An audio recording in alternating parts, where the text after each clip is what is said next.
Nigeria is not just a crisis. Nigeria is being deliberately silenced. People are being fired every day. Christians are being massacred. Communities are being wiped out.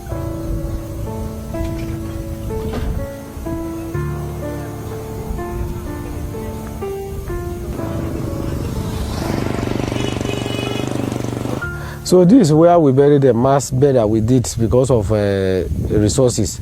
So here we buried 50, then the other one 27. So there are other graveyard. There the one Christian is using here. There's other one in the down there. There are two. Terrorism is spreading. Kidnapping is rising. Fear is growing. Yet the news is quiet. The headlines are empty. The radios are silent. The televisions are mute. Not because nothing is happening, but because truth has become dangerous. Yes, in Nigeria today. Speaking the truth can cost your life. Posting the truth can get you threatened. Sharing the truth can get you silenced. So fear has replaced journalism. Silence has replaced accountability. Survival has replaced truth. They want Nigerians to adapt to bloodshed. They want death to feel normal. They want massacre to feel routine. They want tragedy to feel ordinary. That is the real tragedy.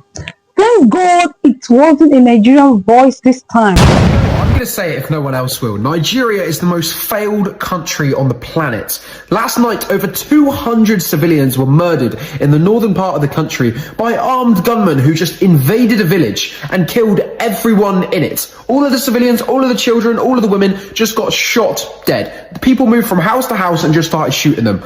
And this is really bad. 200 people. This should be main breaking news, stuff we've never seen before. But guess what? In Nigeria, this is just another day. This happens literally every single week. This is the only country on the planet where hundreds of civilians are killed every single day by armed terrorist groups, and it doesn't even make the news. Not to mention in Nigeria, you'll just drive up the road and there'll be dead bodies on the side of it from people who've been killed in car accidents and the bodies just haven't been picked up. And guess what? If you stop to check the body, the police will arrest you and say that you've killed the person.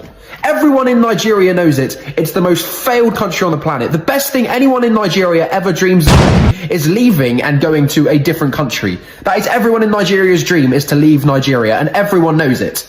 Look, I mean, I'm not even going to say the people from Nigeria are very nice, because every Nigerian in my comments just has a go at me. And I bet if you read the comments on this video, it'll just be Nigerians having a go at me saying, you don't know nothing about our country. This is fake news. We loved you. Nigerians, a message to you. Maybe start trying to fix your own country before you start trying to fix our opinions on your country. Then maybe we'd have better opinions of it.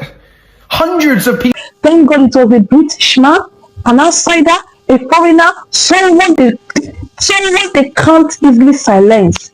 Because when foreigners speak, excuses collapse. When outsiders talk, lies scatter. When truth comes from abroad, propaganda weekend. To the humanitarian commissioner, and I let them know of my desire here, what I'm supposed to do. And I was directed that I'm not allowed to build the market. They said that the government has plans to build the market. And they said, we'll send you the plan tomorrow, maybe 2 days. And I waited over 2 weeks, no response. And I'm pressuring, I'm asking, so what is happening? When are we going to build the market? You said you would send me the plan, I have no plan.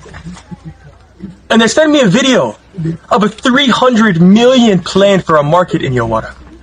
While they told me I can't build, I would spend maybe 50 or 60 million to rebuild everything.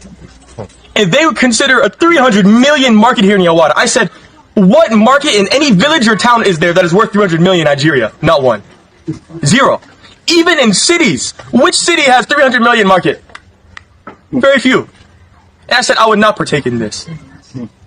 Because my personal opinion is that people are using funds that are meant for the persecuted, the afflicted. Christian or Muslim, it doesn't even matter. People are suffering in Nigeria.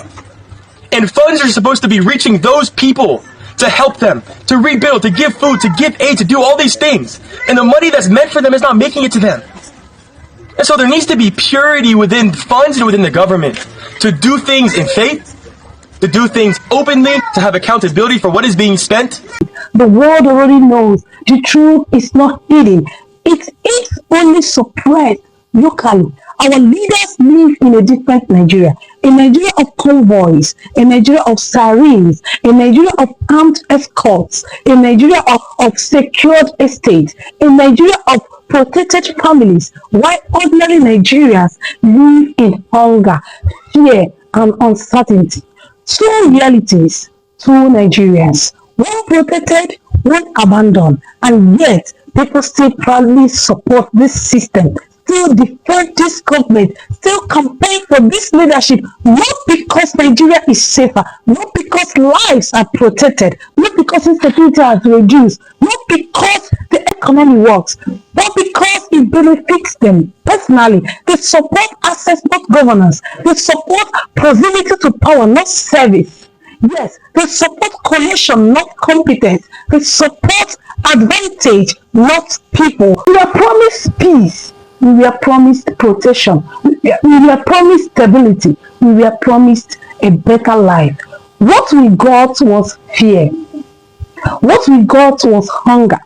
What we got was chaos. What we got was blood. What we got was silence. Institutions are compromised. Elections are manipulated. Systems are controlled.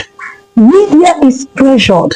Yes, voices are suppressed. This is not democracy. This is controlled power. Nigeria has not collapsed by accident. It has been captured by structure. A structure that survives on fear. A structure that feeds on silence. A structure that grows through division. A structure that protects itself at all costs. You speak, they threaten you. You rise, they target you. You persist, they silence you. But history never protects oppressors. Silence never saves a nation. Fear never builds a future. Nigeria is not safe. Nigeria is not okay. Nigeria is not fine. Nigeria is not normal. And pretending otherwise is betrayal. Because when a nation starts normalizing death, it has already entered collapse.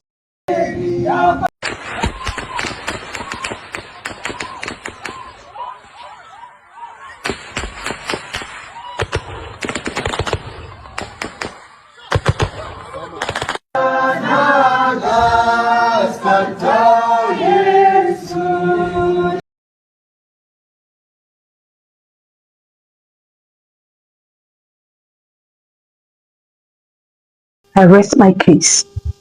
Please do well to share this video. Like and share and let it go viral. God bless Nigeria.